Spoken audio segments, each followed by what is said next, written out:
Saya orang Katolik. Despite of any our answers, nanti kedepannya kalau teman-teman ada yang nggak setuju, please ya leave us. Kaget kan kalian bahwa Allah tidak jauh dari kita masing-masing. Artinya tidak terbatas dan ada unsur kebenaran dalam agama lain. Di kitabnya sudah jelas itu Bang, roti, daging gitu kan Bang.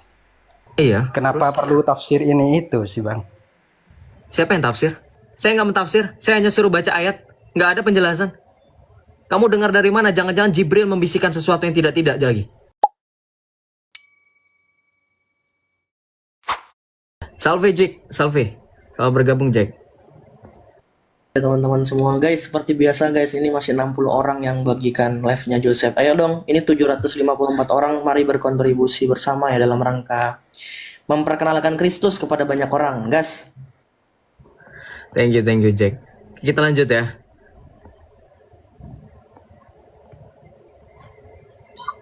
Ini mau halap nih. Shalom. Halo. Eko Azmi, selamat malam. Assalamualaikum. Waalaikumsalam. Silakan. Buka kameranya boleh bro? Nggak bisa. Bisa kok, saya undang kamu bisa. Tuh, dibuka. Ada. Ya. Bentar. Ya. Teman-teman bantu tap-tap layar ya. Tuhan Yesus memberkati teman-teman semua yang tap-tap layar, yang memberikan berkat oleh gift. Terima kasih ya. Nah, silakan. Dari Islam atau dari Kristen, bro? Kenapa antum mengatakan Yesus itu sebagai Tuhan? Bukan saya mengatakan, Yesus Kristus sendiri yang mendeklarasikan dirinya adalah Allah dan Tuhan itu sendiri. Bukan saya mengatakan. Jadi salah pertanyaan kamu. Saya tidak pernah mengatakan Yesus itu Tuhan. Saya hanya mempertegas apa yang sudah dikatakan oleh Tuhan Yesus. Itu beda konteks jadinya. Beda. Kalau saya yang mengatakan, Minta tolong dalilnya dulu, dalilnya, oke. Kita buka di dalam Yohanes 14 ayat 6. Satu dalil aja yang tadi sudah saya bacakan. Akulah jalan dan kebenaran dan hidup. Ana huwa tariq al-haq al-hayah. Akulah jalan dan kebenaran dan hidup. Tidak seorang pun sampai kepada Bapa kalau tidak melalui aku. Tuh, salah satunya. Satu dulu itu. Ada yang mau dibantah dari situ? Berarti Yesus itu ya Tuhan itu berapa? Jangan bisik-bisik. Sinian aja bro. Gak apa-apa satu layar berdua. Gak apa-apa bro, serius. Gak apa-apa. Serius. Gue gak apa-apa. Gak usah canggung. Gak apa-apa. Gak apa-apa. Ayo. Dari ponpes mana? Dari pondok pesantren mana? Pompes. Cuma Apa? Cuma orang biasa. Oh, kirain pondok pesantren. Kirain PP. Ya silakan. Nah, lanjut berarti Tuhan itu banyaknya tiga berarti. Karena ada Tuhan Bapa sama Tuhan apa namanya itu? Kalau Allah Tritunggal Maha Kudus kita sebutnya. Dan saya tadi sudah jawab melalui Bro Najib. 1 Timotius 2 ayat 5. Sebab Allah itu Esa dan Esa pula perantara antara Allah dengan manusia, yaitu manusia Kristus Yesus. Ayatnya jelas dalam Alkitab Allah itu Esa. Gak pernah dikatakan ada tiga Allah. Orang Kristen selalu percaya dengan u'minu bi ilahin wahid. Aku percaya akan satu Allah. Ini kan kamu bisa bahasa Arab gak kira-kira? Tadi Bro Najib lupa saya tanya. Kamu bisa gak bahasa Arab ini? nggak bisa. Yakin, jangan bohong lo ya. Nih. Yakin nggak bisa bahasa Arab. U'minu bi ilahin wahid abinda bitil kulli khaliqis samai wal ard kulli ma yura wa ma la yura wa bi rabbin wahidin Yesu al-Masih ibnillahil wahid al-maulud minal ab qabla kulli dhur nurin min nur ilahin haq min ilahin haq maulidin ghairu mahluk musawwinil afil jauhar alladzi bihi kana kullu syai'in alladzi min ajlina nahnul bashar wa min ajli khalathina nadala minas sama' dan seterusnya.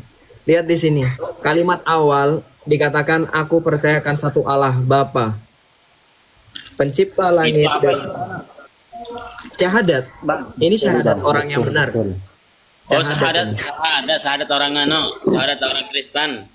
Betul, syahadat orang benar dan orang percaya. Betul. Itu tercantum di mana itu di kitab Taurat, kitab apa namanya itu kitab Dalam perjanjian baru kita buka di dalam Kolose Dalam perjanjian baru ada dalam Alkitab kami semua itu. Ketika dituliskan aku percayakan satu Allah Bapa yang Maha Kuasa pencipta langit dan bumi.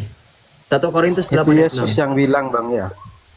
Iya, kenapa emang? Kalaupun Yesus yang bilang, kenapa emang? Dan Yesus adalah Berarti Tuhan dan benar Allah. Bang, memang Tuhan itu hanya Allah satu Bang. Iya, Allah Bapa bukan Allah SWT. Kamu mau debat tentang Yesus itu mengakui silakan. itu, berarti Yesus Coba benar. sopan dulu lensa muhasabah. Kamu kan namanya bagus lensa muhasabah. Arti muhasabah itu kan introspeksi diri, betul nggak? Coba introspeksi diri kamu ketika masuk room orang, sopan sedikit. Bukan giliranmu berbicara, tapi kamu nyerobot antrian. Kira-kira menurutmu itu orang beradab atau orang tidak beradab? Assalamualaikum warahmatullahi wabarakatuh. Waalaikumsalam mobil masihi ilal hakiki wa barakatuh. Oke, berarti boleh masuk Bang ya. Boleh kalau misalkan saya sudah selesai dengan Eko Asbi, karena di sini diskusinya tertib satu lawan satu, nggak 1 lawan 4, 1 lawan 5, 1 lawan 3. Saya tidak mau melawan Bang, diskusi. Ya sudah, kalau tidak mau melawan, kamu diam, berarti kamu tidak melawan apa yang sudah saya katakan, kamu diam. Udah kan? Iya, Nggak lawan. lanjut dulu, lanjut. Itu Bro Azmi. Jadi Allah kami itu Allah yang Esa, Bapa, Putra, dan Roh Kudus. Bukan Allah yang disembah melalui zat dan memiliki tempat, yaitu aras di atas air. Surah Hud ayat 7. Allah kami tidak bertempat karena Allah kami melampaui apa yang ada di bumi dan di surga karena Allah itu roh. Yohanes 4 ayat 22 sampai 23. Allah itu roh dan barang siapa yang menyembahnya haruslah menyembah dalam roh dan kebenaran. Gitu Bro. Silakan, ada lagi? Kami Kalau- abang bisa kan pakai bahasa Arab kan? Nggak bisa-bisa banget. Cuman kalau misalkan ketika saya membaca Arab yang masih ada harokatnya atau tanda bacanya, saya masih bisa baca. Saya bukan membaca kitab gundul. Dulu waktu saya baca kitab kuning itu pun belum tamat. Karena bagi saya membaca kitab kuning pun belum buat apa. Tidak menjamin keselamatan, betul nggak? Buat apa saya membaca sesuatu yang sia-sia? Silakan. Apa yang mau ditanya? Kan sebelumnya kan abang Islam kan? Betul, Orang Islam. betul. Apa makna firman Allah dalam ayat Al-Ikhlas? Coba maknakan dulu itu. Al-Ikhlas ayat berapa? Ayat 1 dari sampai akhir. Oke, saya suka kamu langsung ke Al-Ikhlas. Oke, saya langsung sebutin maknanya. Kul huwa Allah ahad. Kul artinya apa? Katakanlah Allah. Huwa dulu. Kul huwa Allah ahad. Katakanlah dia laki-laki Allah yang Maha Esa. Kamu setuju nggak terjemahan saya seperti itu?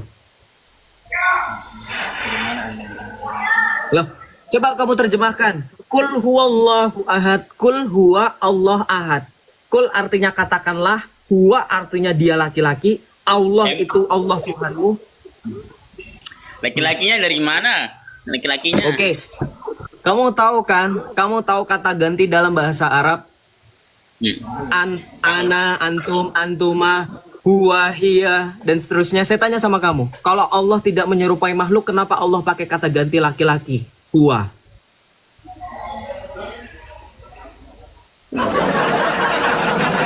Bisa, nggak apa-apa. Kalau kamu nggak percaya sama saya, kamu buka Al-Quran kamu buka Google buatan Yahudi yang kamu bisa temukan jawaban di situ. Kamu buka surah Al-Ikhlas terjemahan perkata, di situ Allah kamu pakai kata ganti huwa. Kenapa nggak ana? Kenapa nggak antum? Kenapa nggak hiya? Kenapa Allah pakai kata ganti untuk laki-laki? Huwa itu dia laki-laki, betul nggak? Sama kayak bahasa Inggris. He, she, it. He itu dia laki-laki, she itu dia perempuan, it itu neter pronoun. Neter pronoun itu untuk menyebutkan sesuatu yang tidak bergender. Sekarang saya tanya sama kamu, Allah kamu berjenis kelamin atau tidak? Allah kamu berjenis kelamin nggak? Saya tanya. Enggak. Allah Enggak itu kan? Kenapa kalau Allah tidak berjenis kelamin, kenapa dalam surah Al-Ikhlas Allah menggunakan kata ganti dia laki-laki huwa? Kenapa dalam surah Al-Hadid ayat 3 Allah juga pakai kata ganti dia laki-laki? Kamu buka surah Al-Hadid ayat 3. Huwal awwalu wal akhiru waz zahiru. Huwal artinya dia laki-laki yang awal, yang akhir, yang zahir dan yang maha batin. Kau buka surah Al-An'am 1:1. Badi'us samawati wal ard. Tidak mungkin bagi Allah pencipta langit dan bumi. dan mempunyai anak sedangkan dia tidak mempunyai istri. Kenapa Allah kalau tidak serupa dengan makhluk tidak mempunyai jenis kelamin tapi dikatakan tidak punya istri? Siapa yang punya istri? Suami. Apa jenis kelamin laki-laki suami? Kamu jawab itu. Ini Bang nih. Kamu jawab itu. Kenapa ayat-ayat Al-Quran itu pakai ganda ganti laki-laki untuk Allah?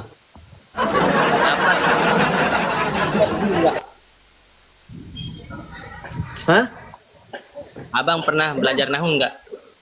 Pernah nahu. Nahu itu tahu Ya. mau nahu apa, nahu sorof kayak nahu apa kayak pakai kata ganti apapun itu ketika Allah menggunakan kata ganti wa. Ini dengar, lapas wa Ya, itu bukan kembali kepada Allah, itu namanya dhamir sya'an. Dhamir sya'an itu yang kembali ke depan. Dhamir sya'an itu kembali ke depan, itu bukan dikembalikan kepada Allah, itu menunjukkan bahwasanya lafaz Allah itu yang mudzakkar, bukan Allahnya. Lafaznya. Jadi domir itu jadi nahu huwa itu untuk siapa? Iya, ke lafaz Allah itu bukan menunjukkan bahwasanya Tadi Allah kata itu yang benar ke Allah atau ke bukan? Saya bingung sama penjelasan kamu. lafaz wa itu di dalam nahu dinamanya dhamir sya'an yang kembali ke depan. Lafaz Allah Ke depan kembali mana? Ke depan mana? Ke lafaz ke Allah. lafaz Allah. Nah, Berarti huwa itu untuk Allah atau untuk bukan? ya untuk Allah, tapi bukan Untuk ditunjukkan Allah. bahwasanya Allah itu yang laki-laki, tapi lafaznya yang mudzakkar, lafaznya yang menunjukkan laki-laki, bukan Allahnya. Lafaznya yang menunjukkan laki-laki. Lafaz apa yang menunjukkan laki-laki? Allah, lafaz Allah itu. Sekarang pertanyaan saya laki-laki bukan? Kamu laki-laki bukan? Yang laki-laki kamu atau yang laki-laki kamu karena kamu mempunyai nama kamu Abdul. Nama laki-laki itu Abdul. Pertanyaan saya, jenis kelamin itu apakah bisa dinilai dari lafaz? Bang udah ngaji usul tafsir belum? Udah ngaji tafsir? Kenapa? Udah ngaji tafsir? Oke, sekarang begini. Kalau kamu masalahin tafsir, ulumuddin dan seterusnya, usul tafsir dan seterusnya, pertanyaan saya, dalilnya di mana kalau di Al-Qur'an itu bahwa Al-Qur'an harus ditafsir? Al-Quran harus ditafsir? Iya, di mana dalilnya? Kan abang dulu kan orang Islam. Iya, karena saya dulu orang Islam, saya jadi bertanya sama kamu. Karena saya mungkin bisa jadi gini bro, berdua, dengerin. Gue bisa jadi udah tahun murtad, jadi gue lupa. Tolong ingetin gue. Ada nggak di Al-Quran satu ayat atau berapa kayak terserah, tapi gue minta satu aja. Di dalam Al-Quran tertulis Allah mengatakan kepada orang Islam, tafsirlah ayat Al-Quran ini. Ada nggak? Memang di dalam Al-Quran itu tidak ada yang Tidak ada. mengatakan Terus yang suruh tafsir kalian siapa? Yang suruh tafsir siapa? kita ahli sunnah wal jamaah itu kan percaya kepada 4. Oke, apa? Percaya keempat. Apa itu? Percaya keempat apa? Pertama Al-Quran, hadis, ijma, sama Ijma qiyas. dan kias.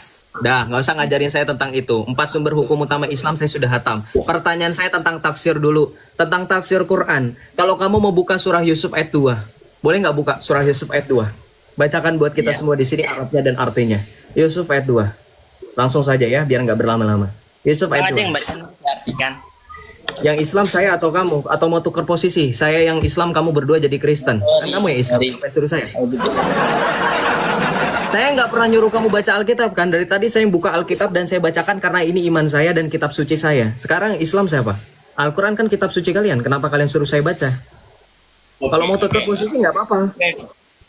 Apa transfer bursa masuk gitu loh. Nambah, tuker tambah. Saya jadi 1 di sana berkurang 2, di Kristen tambah 2. Tambah 1 gitu ya. Teman-teman bantu tap-tap layar ya. Ya, silakan baca Arabnya dan terjemahkan kalau memang berkenan. Sabar bang, sabar. Nah, ya. Tentang tafsir ya. Ya. Yusuf. Nanti kan. Yusuf ayat 2.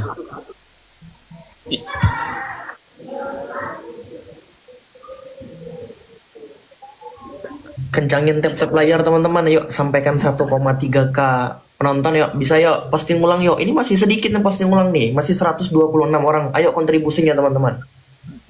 Thank you Jack. Ya, silakan bro. Video tidak. Itu kan gitu ya, nama lupa. Kamu tahu nggak surah Yusuf surah keberapa? Sabar bang. Ayat berapa bang? Surah Yusuf surah keberapa? Surah ke-12. Kenapa kamu dari tadi kebat-kebet nggak ketemu? Ayat 2. Dua.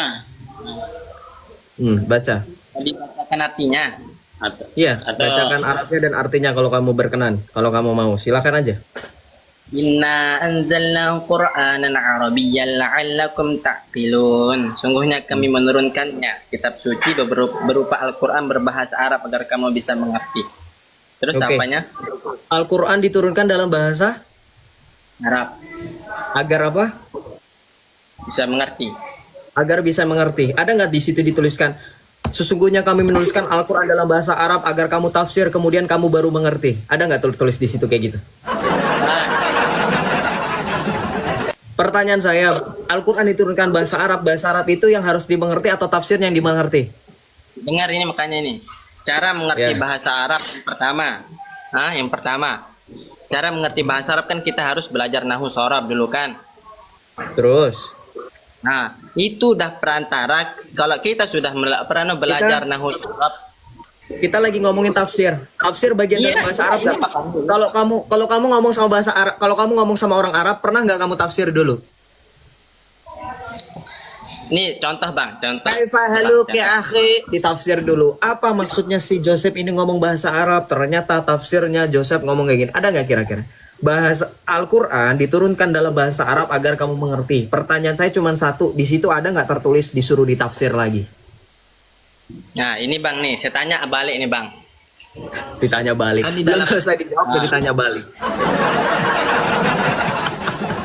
Lucu di Islam, nggak apa-apa, nggak apa-apa. Di dalam surah Al-Fatah kan Allah Subhanahu wa taala berfirman yadullahi fawqa aydihim. Tahu artinya kan Bang itu kan? Al-Fatah ayat 10, Al-Fat ayat 10 kan? Kan tahu artinya kan yadullahi fawqa Tahu. aydihim.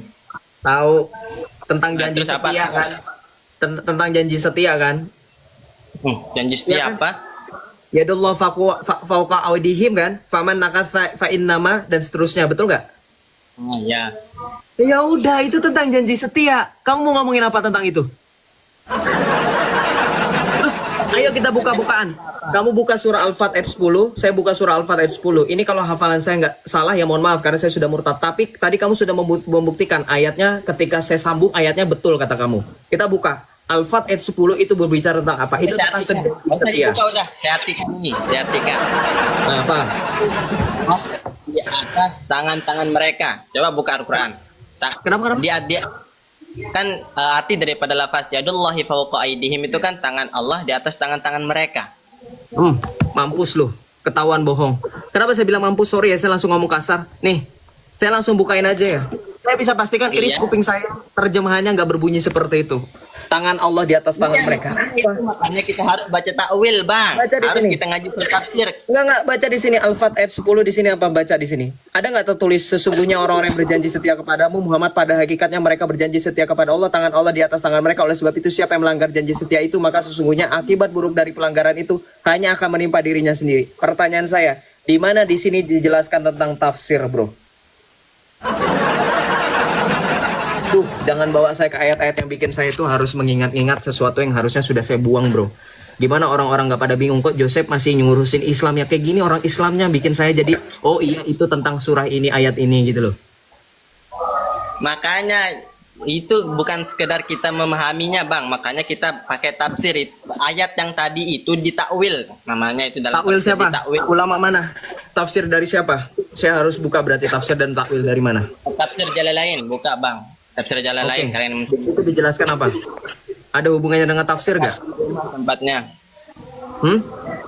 Kitabnya di rumah, malas saya baca. Loh, terus kenapa kamu bawa? Kamu tahu nggak dalam diskusi? Banyak, jangan Gimana? kita ke keyakinan sendiri aja, Bang. Malas saya ngarep ngomong. Udah nyerah.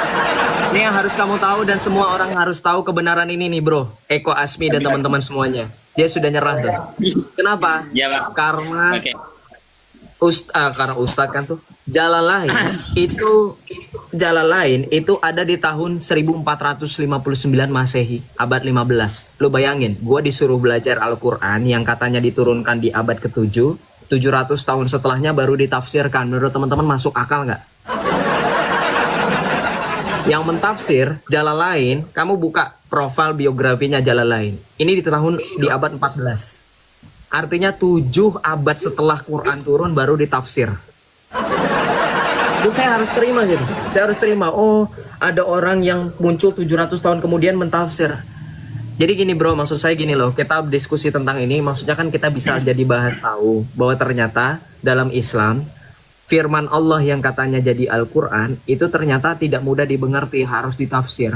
Dan disinilah bukti bahwa Islam tidak menyempurnakan apapun. Apa? Karena ketika Allah menurunkan firman, artinya kan mau nggak mau itu sudah final. Ngerti nggak? Artinya gini, setelah Allah dalam kepercayaan Islam menurunkan 3 kitab sebelum Al-Quran, yaitu Zabur, Taurat, dan Injil, artinya ketika Allah menurunkan kitab yang paling terakhir, harusnya tidak ada lagi kesalahpahaman. Nah, ketika dalam Islam mempunyai konsep tafsir, ini kan berarti memungkinkan bahwa di Islam ternyata belum paham semua. Bahkan orang Islamnya sendiri merasa tidak percaya diri bahwa semua orang Islam akan paham, sehingga mereka harus tafsir. Lantas apa bedanya dengan Alkitab, dengan Perjanjian Lama, Perjanjian Baru, dengan Taurat, dengan Zabur yang semuanya harus ditafsir? Makanya saya bisa menyimpulkan kalian tidak menyempurnakan apa-apa. Karena dalam memahami sesuatu kalian harus mentafsir lagi. Dan yang mentafsir saja, dan yang memerintahkan untuk tafsir saja, itu nggak pernah ada di Al-Quran loh. Kamu sudah akui. Nah, kalau di kami ada bro. Ya, kalau di kami ada perintah untuk menafsirkan bukan atas kehendak pribadi. Nih kamu harus baca, dengerin nih. Saya bacakan dalam surat Rasul Petrus. Nih. 1 Petrus kita buka. 2 Petrus 1 ayat 21. Teman-teman buka Alkitab. Dengerin kamu. 2 Petrus 1 ayat 21 tentang tafsir nubuatan. 2 Petrus 1 ayat 20 sampai 21. Yang terutama harus kamu ketahui ialah bahwa nubuat-nubuat dalam kitab suci tidak boleh ditafsirkan menurut kehendak sendiri, sebab tidak pernah nubuat dihasilkan oleh kehendak manusia, tetapi oleh dorongan Roh Kudus orang-orang berbicara atas nama Allah. Itu ayat dalil kami. Alkitab ditafsir itu ada, disuruh, tetapi tidak boleh atas kehendak pribadi, melainkan atas otoritas gereja melalui Roh Kudus. Di Islam kan tadi sudah diakui tidak ada, berarti kamu ngikutin siapa mentafsir kitab suci? Ya pasti ngikutin kami. Muhammad tidak pernah memerintahkan untuk tafsir, betul nggak? Muhammad tidak Boleh pernah. gabung Bang Joseph. Boleh selesai dengan Eko Azmi. Saya tanya dulu, Eko Azmi bro, Azmi sudah selesai? Kenapa matikan kamera dia? Oke, selesai dah, selesai. Masih makan paling Bang. Puji Tuhan, Yesus Kristus akhirnya kebenaran, tidak ada satupun yang membungkam. Silakan, ada teman saya Jackson. Sama Jackson dulu, silakan. Tadi itu Bang. Kenapa? Silakan Jack, silakan Jack. Hadapi dulu orang ini Jack. Ya, silakan Pak Lensa Musabah, agama apa? Kristen atau kafir? Mohon maaf. Karena barang siapa yang tidak percaya kepada Yesus, mereka itu adalah orang-orang yang berjalan tidak di dalam kebenaran. Nah, Pak Lensa ini agamanya apa? Kristen atau bukan? Atau Islam? Selamat Bang. Enggak, pertanyaan saya, Anda itu agama Kristen atau Islam? Ya Islam Bang, kalau selamat itu Islam Bang. Oh, berarti Islam itu sudah pasti selamat, betul? Alhamdulillah insya Allah. Oke, Actorit incubit probatio, dia yang mendalilkan, dia yang menunjukkan. Sekarang tunjukkan kepada saya orang Islam mana yang sudah selamat dan memperoleh kehidupan di surga.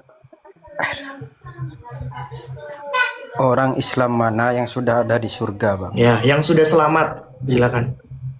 Ini Bang, sebenarnya berdasarkan urutan nanti saya jawab. Saya tanya ke Bang Joseph. Silakan tanya Joseph kalau mau tanya silakan. Ya, menurut Petrus tadi kan harus pemaknaan itu tidak boleh anggaplah scarpe dewe kan gitu ya. Terus? Iya Bang ya. Coba gini Bang, saya tanya di bagian ini Bang. Matius 26 itu Bang. Kenapa emang kamu tanyakan? Itu pemaknaannya bagaimana itu Bang? Coba bacakan dulu. Itu kan pada saat Yesus memecah-mecah roti perjamuan kudus. Apa yang mau kamu tanya? Matius Iya, 26 itu kan? pemaknaannya siapa yang bisa pemaknaan tepat itu siapa Bang? Oke, kita baca dulu Apa Matius sesuai 26 ayat teksnya 26. itu pemaknaannya atau Biar aku yang bacakan aja ya, biar aku jadi Ya, lektor. silakan Jack. Thank you. Ini Pak dibacakan dulu. Dan ketika mereka sedang makan, Yesus mengambil roti, mengucap berkat, memecah-mecahkan lalu memberikan kepada mereka. Murid-muridnya seraya berkata, "Ambillah, makanlah, inilah tubuhku." Apa yang mau ditanya di situ? maknanya apa bang? Di konteks Maknanya Yesus. kitabnya itu. Oke, konteksnya ketika Tuhan Yesus menetapkan tentang perjamuan kudus atau ekaristi. Dalam teks Matius 26 ayat 26, Yesus mengambil roti. Seperti apa yang terjadi di dalam kitab Kejadian tentang Melkisedek, Imam Agung, yang mempersembahkan roti dan anggur. Maka di dalam Matius 26 ayat 26 sampai dengan ayat yang berapa itu? Ketika dikatakan Yesus juga mengangkat piala yang berisi cawan, yang mengangkat piala atau cawan itu. Jadi itu adalah bentuk persembahan. Makanya Yesus berkata, roti ini adalah tubuhku dan darah ini adalah dan anggur ini cawan ini adalah darahku. Apa yang mau ditanya? Pak, jangan dari suara anak kecil, Pak. Nanti saya kena ban. Apa yang mau ditanya? Oh iya, itu maknanya gimana? Darahku, dagingku itu bang. Cek coba baca dalam Yohanes 6 ayat 51 sampai 56, Jack. Oke, Yohanes 6:51 ya. Kita baca dari situ. Dengerin Pak ya. Akulah roti yang telah turun dari surga. Jikalau seseorang makan dari roti ini, ia akan hidup selama-lamanya. Dan roti Berarti yang roti, kuberikan... Sebentar bang. Sebentar Pak, saya masih baca Pak, sebentar ya. Dan roti yang kuberikan itu ialah dagingku yang akan kuberikan untuk hidup dunia. Demikian sabda Tuhan. Terus apa yang mau ditanya? Terus maknanya apa itu bang? Dia Itulah adalah roti hidup. terus dagingku Roti hidup. gitu. Ini roti Siapa hidup. yang berhak memaknakan seperti itu bang? Kalau kembali ke tafsir melalui tadi. Yesus Kristus. Melalui Yesus Kristus gereja. Matius 28 ayat 20. Perkataannya di kitabnya sudah jelas itu bang, roti, daging gitu kan bang. Iya. Kenapa perlu tafsir ini itu sih bang? Siapa yang tafsir? Kami menerima apa adanya kan- tuh. Coba baca kan Jack maknanya 1 itu roti, Korintus. Bang. Enggak, diem dulu. Siapa yang mentafsir? Saya nggak mentafsir. Saya hanya suruh baca ayat. Nggak ada penjelasan. Kamu dengar dari mana? Jangan-jangan Jibril membisikkan sesuatu yang tidak-tidak lagi. 1 Korintus berapa Jo? Didengarkan Kita Pak. buka- Oke, kita buka 1 Korintus 11 ayat 23 sampai Dengerin, Pak. 29. Sebab apa yang telah kuteruskan kepadamu telah aku terima dari Tuhan. Perhatikan Pak, dari Tuhan. Dengerin. Dari Tuhan. Lanjut. Yaitu bahwa Tuhan Yesus pada malam waktu ia diserahkan mengambil roti. Dan sesudah itu ia mengucap syukur atasnya lalu memecah-mecahkan seraya berkata, "Inilah tubuhku yang diserahkan bagimu. Perbuatlah ini menjadi peringatan akan aku." Demikian juga ia mengambil cawan sesudah makan seraya berkata, "Cawan ini adalah perjanjian baru yang dimeteraikan oleh darahku. Perbuatlah ini setiap kali kamu meminumnya menjadi peringatan akan aku." Ayat 29-nya Jack. Barang Langsung siapa ke makan 29.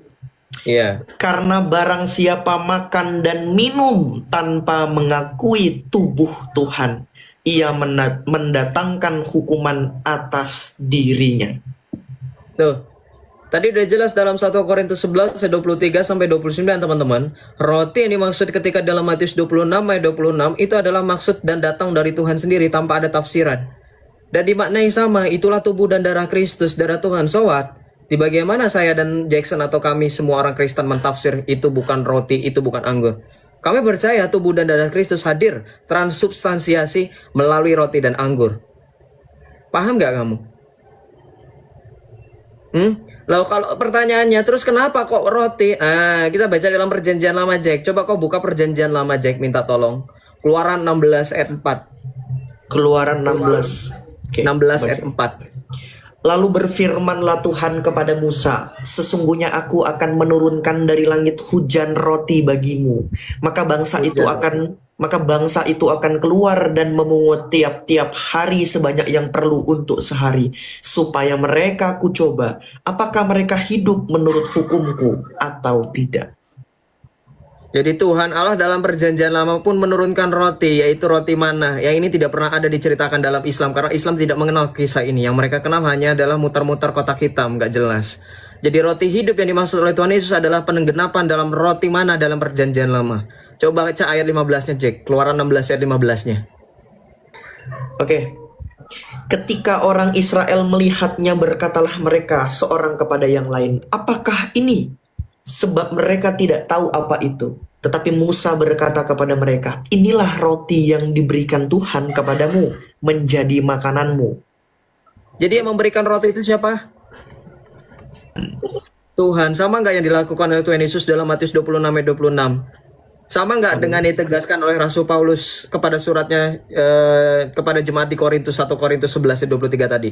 Tuhan sendirilah yang akan memberikan. Tuhan sendirilah yang akan menetapkan. Sama nggak? Nggak ngerti kan Islam, karena apa? Mereka nggak bakal ngerti. Nah terakhir, setelah Musa menuliskan kitab Keluaran, yang berikutnya adalah kitab Ulangan. Coba baca Ulangan 8 ayat 3, Jack. Oke, kita buka Ulangan 8 ayat 3. Ayat 3. Jadi ia merendahkan hatimu, membiarkan engkau lapar dan memberi engkau makan manna yang tidak kau kenal dan yang juga tidak dikenal oleh nenek moyangmu, untuk membuat engkau mengerti bahwa manusia hidup bukan dari roti saja, tetapi manusia hidup dari segala yang diucapkan oleh Tuhan. Coba perhatikan tadi di situ tertulis apa? Manusia belum mengenal, ya, tidak dikenal oleh manusia roti itu. Sama nggak dengan Yesus Kristus? Aku datang kepada milikku, tetapi milikku ini tidak mengenal aku. Maka Yesus bilang dalam Yohanes 6, tadi apa kata Tuhan Yesus? Akulah roti hidup yang turun dari sorga. Sama gak dengan apa yang terjadi dalam perjanjian lama? Sama. Terus apa masalahnya? Sekali lagi ya, jadi roti mana yang ada dalam perjanjian lama ini adalah tipologi Kristus sebagai roti hidup. Ekaristi yang kita sebut dan kita rayakan setiap harinya, bukan hanya setiap hari Minggu. Setiap harinya, termasuk hari Minggu. Sebagai puncak dan sebagai pengenangan kebangkitan Kristus di hari Minggu itu. Ya kan? Nah maka terakhir saya tutup dengan ayat yang ada di dalam Yohanes 6 yang belum dibaca tadi mungkin sama Jackson, di ayat 32 sampai 33. Yohanes 6 ayat 32 sampai 33. Cek. Oke. Maka kata Yesus kepada mereka, aku berkata kepadamu, sesungguhnya bukan Musa yang memberikan kamu roti dari surga, melainkan Bapakku yang memberikan kamu roti yang benar dari surga. Karena roti yang dari Allah ialah roti yang turun dari surga dan yang memberi hidup kepada dunia.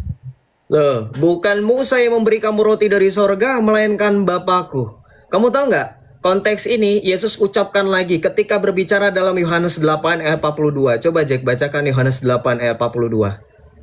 Oke, Yohanes 8:42. Dengarkan Pak, jangan sampai Anda tidak dengar. Kata Yesus kepada mereka, jikalau Allah adalah Bapamu, kamu akan mengasihi aku, sebab aku keluar dan datang dari Allah. Dan aku datang bukan atas kehendakku sendiri, melainkan Dia yang mengutus aku. Jadi sama seperti Musa yang bukan memberikan roti tetapi Bapa, maka Yesus pun turun ke dunia karena Allah sendiri yang memberikan kepada kita. Maka sekali lagi Itu bisa dibaca ulang, Bang. Yang tadi, Bang. Yang mana? Yang tadi itu, yang Abang baca itu bisa dibaca ulang nanti apa Bang, saya jangan lari ke utusan dulu Bang. Saya tahu Abang mau menekankan Yesus utusan kan. Lanjut, Gak usah lari ke situ dulu. Kita bahas tentang makanan tadi, tubuh dan darahnya Yesus. Nanti baru ke situ. Sudah kebaca Bang. Iya, Bang, memang benernya begitu, Bang. Gak usah ngomongin utusan. Sekarang kalau kita ngomongin roti, karena kan gini Bang Lensa. Yesus itu roti hidup yang turun dari sorga. Teman-teman 957 orang tolong typing sambil typing. Setuju nggak kita bahas kalau dalam kekristenan Yesus adalah roti hidup yang turun dari sorga? Kita bandingkan dengan Islam, apa yang turun dari sorga satu-satunya dari Islam? Batu. Bisa nggak Bang kita bandingkan roti dengan batu? Sekarang gini deh teman-teman ya. Saya pikir teman-teman akan setuju dengan saya. Kalau secara kasat mata kita dikasih batu atau roti, lebih milih batu atau roti teman-teman? Dong. Batu bikin gigi kalian patah kalau kalian makan tuh loh. Buat apa batu juga kan? Banyak berserakan di muka bumi, buat apa coba? Nurunin batu tuh nggak guna, betul nggak? Nah, kalau mau diskusi kita face to face, kita bandingkan, kita compare batu dengan roti. Di kekristenan kita percaya dengan roti mana tadi sudah dibacakan oleh Jackson dalam perjanjian lama. Perjanjian baru adalah Yesus Kristus, penggenapan roti yang turun dari surga. Nah, sekarang kita bandingkan dengan Islam. Apa yang turun dari surga? Satu-satunya yang turun dari surga bukan ajaran, bukan juga penyelamat, tetapi batu.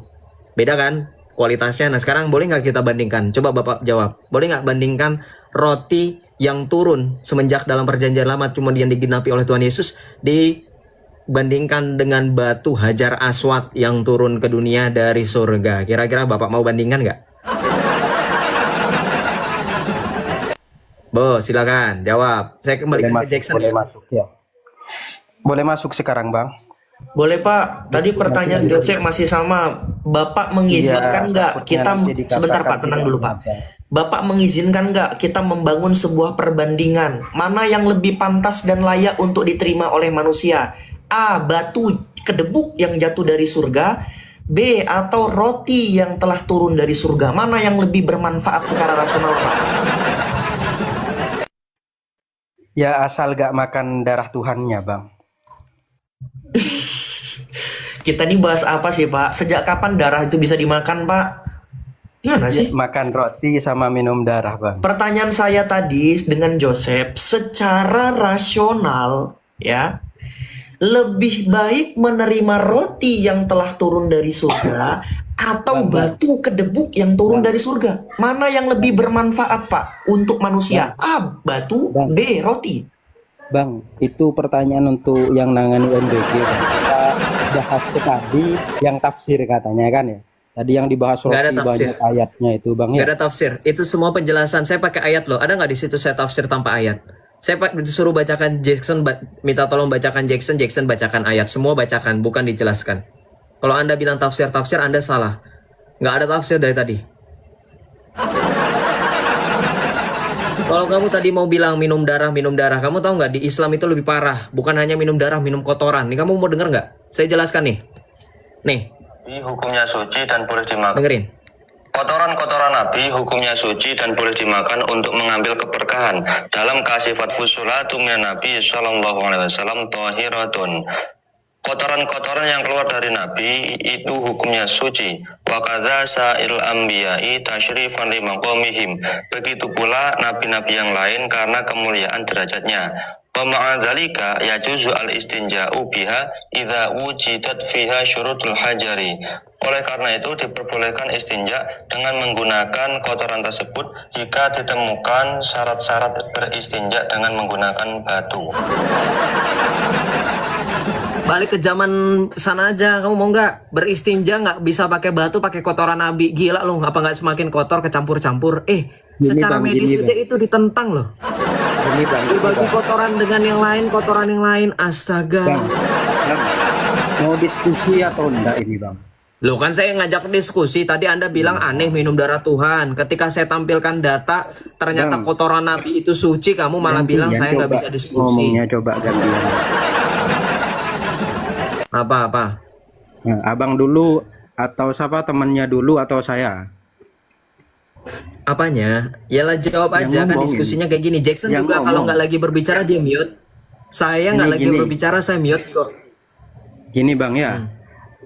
Saya gini aja biar sama beradab. Abang saya kasih waktu duluan atau temannya duluan sampai selesai baru kenapa persilahkan. Ngatur Islam hebatnya Islam kayak kelakuan junjungan. Jack kena report, Jackie kena report, teman-teman bantu tap layar ya, ke layar yang ini kena report Islam. Jackie langsung kena report, langsung nggak ada peringatan. Kenapa kamu ngatur saya? Kok jadi ngatur saya? Kamu yang harus saya atur, kan saya punya rumah. Kok orang bertamu malah ngatur tuan rumah, kamu malah ngatur. Joseph enaknya catnya warna hijau, jangan warna abu-abu, enak aja kamu. Bertamu kenal juga enggak, tiba-tiba ngatur-ngatur.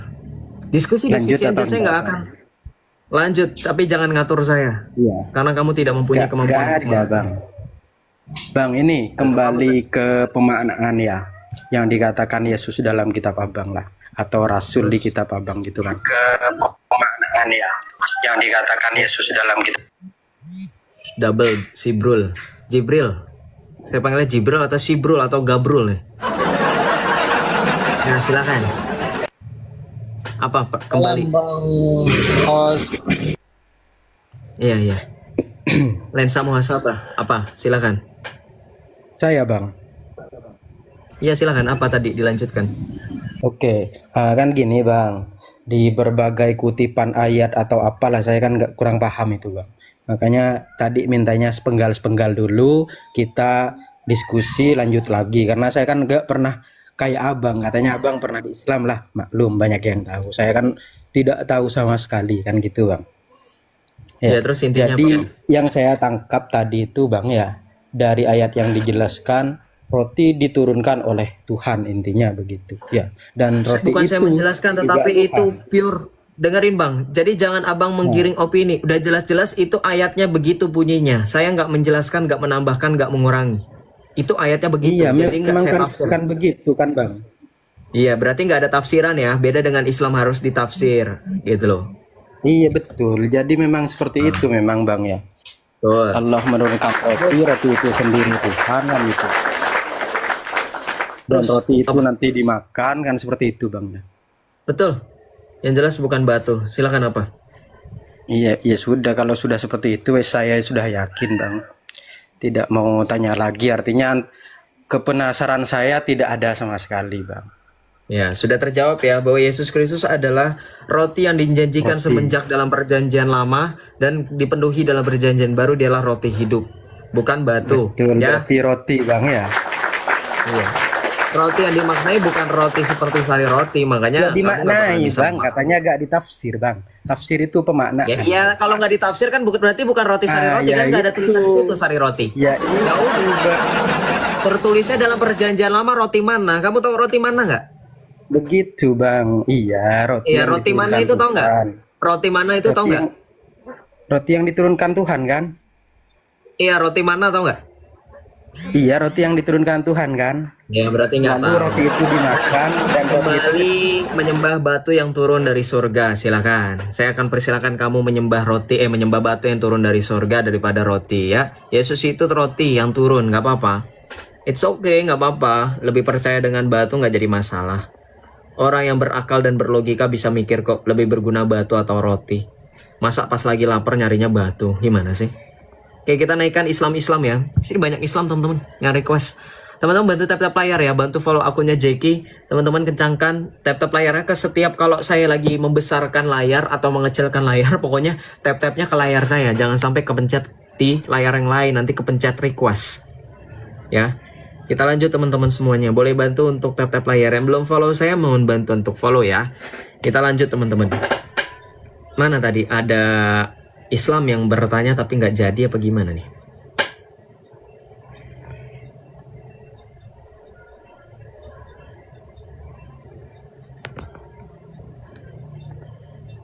Ntar ya. Kok nggak pada naik ya?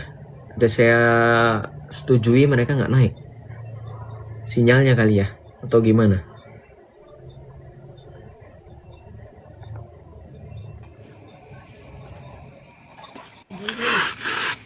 Shalom, selamat malam Mbak Im.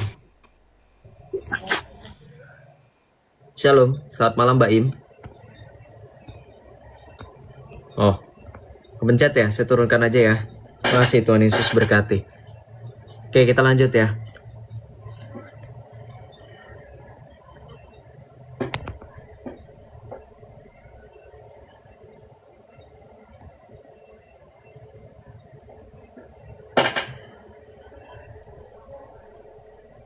Menuhankan roti. Oh, nggak ada menuhankan roti ya kita. Shalom Rian David, selamat malam. Halo, Ya, dari Islam atau dari Kristen bro? saya Kristen Mas. Cuman Kristen. masuk Islam sih. Kristen masuk Islam. Mualaf Mas. Mualaf. Kenapa mualaf bro? Ini tadi pengen ikut ngobrol-ngobrol aja Mas. Saya pengen ini tampilin muka saya, cuman nggak bisa ya, gimana ya? Iya, karena followersnya belum. Oh gitu, nggak apa-apa ya Mas ya? Nggak apa-apa, silakan. Kalau tertib silakan. Kamu dari Kristen ke Islam berarti mualaf ya? Iya, mualaf. Pengen bincang-bincang aja sih, Mas. Mungkin Ya juga silakan. saya masih wawasannya masih sederhana, jadi belum banyak tahu gitu. Masih belajar-belajar Kamu gitu. sebelum Islam kamu apa? Protestan, Mas. Oh, dari gereja mana Mas kalau boleh tahu? Saya di Sulawesi sih. Iya, Sulawesi kan luas ya. Maksudnya Makassar juga bagian dari Sulawesi mungkin ya. Dari gereja mana tapi? Di Makassar, Mas. Tapi Iya. saya udah boleh saya ini secretkan aja gereja saya, nggak apa-apa, Mas ya. Nggak apa-apa. Ya, berarti jadi Islam udah berapa lama? Kurang lebih 3 tahunan gitu ya. 3 tahun. Yakin dengan Islam nggak sekarang? Karena sering belajar sih udah ya macam itu sih, lebih lebih adem aja gitu Mas Joseph. Kan kemarin kan lihat-lihat live-live kayak gitu, saya lihat nih Mas Joseph tuh agak luas wawasannya. Saya bilang, oh keren banget ya, kata saya. Bisa Iya. itu jelasin Oke. dua agama gitu dari dua sisi gitu Mas. Oke. Berarti sekarang sudah yakin dengan Islam? Iya itu sih Mas, udah yakin sih rasanya. Tadi belum ikut banget dari awal Mas Yosef live-nya. Nggak apa-apa. Yosef sendiri dari Islam katanya, saya baca-baca tadi. Betul. Saya dari Islam, dari lahir, dari dalam rahim pun saya sudah dibacakan surah Yusuf. Oh Makanya gitu. saya nggak tahu, surprisingly nama baptis saya juga Joseph. Tapi yang jelas Joseph Santo Yosef ya, bukan Yusuf nabinya Islam. Apa yang mau ditanya?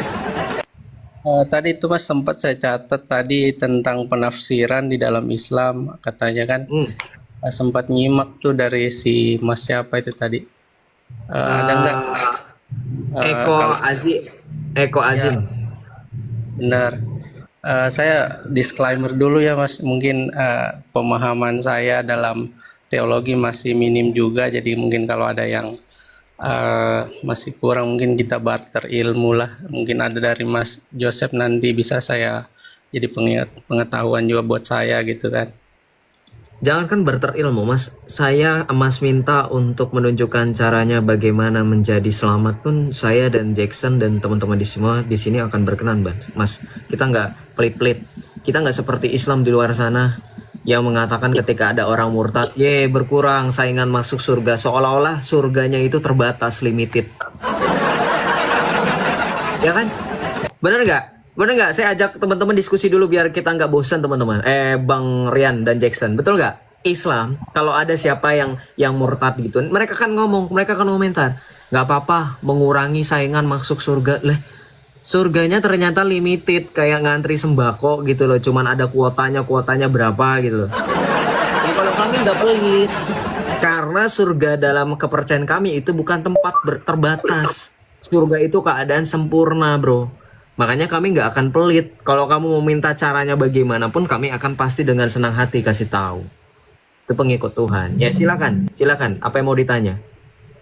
Tadi itu Mas yang saya pahami kan hari ini mengenai Islam gitu, bukan ingin membantah atau membandingkan dengan Coba teman-teman, bro, bentar dulu, sorry saya potong. Saya mau menanggapi teman-teman yang di bawah yang minta tes. Teman-teman, saya memang agak berhati-hati dengan orang-orang yang mengaku Kristen atau Islam, ya.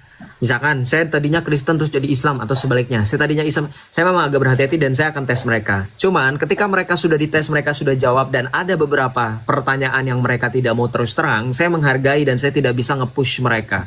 Walaupun saya bisa aja, cuman prinsip saya satu. Jadi mungkin teman-teman harusnya juga bisa memakai prinsip ini. Ketika mereka berdusta bukan dengan kita, mereka berdusta dengan Tuhan.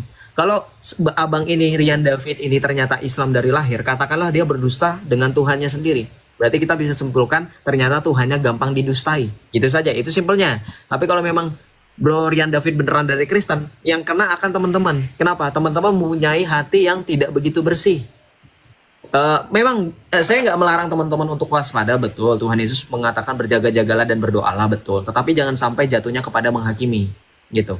Tadi kan saya sudah cek, saya sudah tes gereja mana, dia bilang gereja Protestan di Sulawesi. Dia milih untuk secret. Dia sudah bilang dia jadi Islam gitu kan. Ya sudah, kita terima saja gitu. Lepas pribadi dengan pribadi, biarkan itu urusannya dengan Tuhan. Gitu, kita percayakan kepada Tuhan. Dan ingat, kuasa orang benar, doa orang benar itu lebih besar. Lebih baik kita doakan saja. Ya, seperti itu. Saya tadi sudah tes gitu ya. Silakan bro, lanjut. Sorry saya potong. Silakan lanjut. Nanti mungkin Bro Jackson juga boleh menanggapi. Biar nggak saya terusan, saya juga pegel. Ya kan? Bro Rehan, lanjut. Sorry.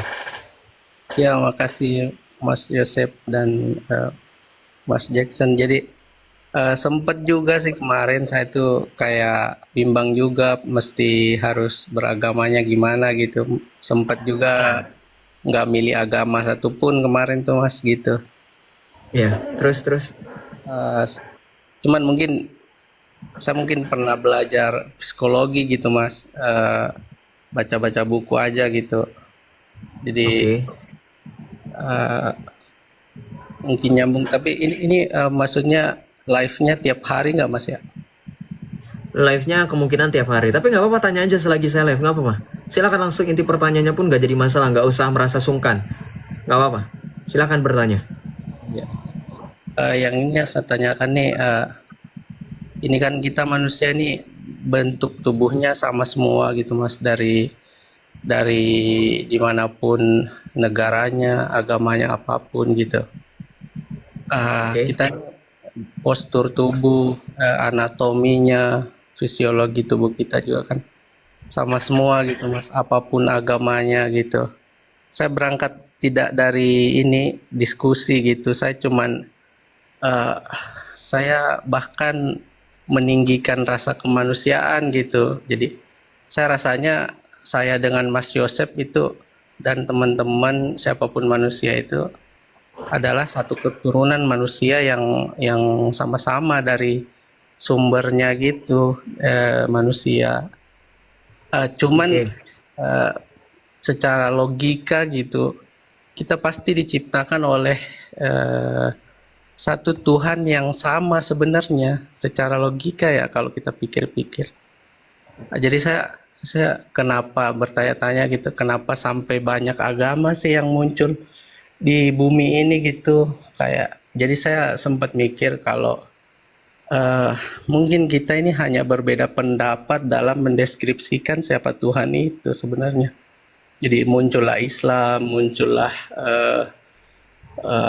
pagan Yunani dan lain-lain, ya, Yudaisme, Hindu, Buddha dan lain-lain. Padahal kan kalau kita kembali kepada bentuk tubuh kita, anatomi tubuh kita sama semua apapun agamanya gitu. Saya berpikir logik bahwa sepertinya kita ini yang nyiptain kita ini sama, adalah zat yang sama dan zat itulah yang benar, cuman kita ini berbeda pendapat dalam mendeskripsikan itu. Sampai kita berbeda pendapat lah, saling menyalahkan lah. Yang saya takutkan kan, saya mengkaji psikologi dan ilmu sosial gitu Mas, jadi sempat kuliah juga. Jadi saya rasakan manusia yang yang mendiami bumi ini adalah saudara sebenarnya. Mestinya sebenarnya yang kita tinggikan itu rasa kemanusiaan.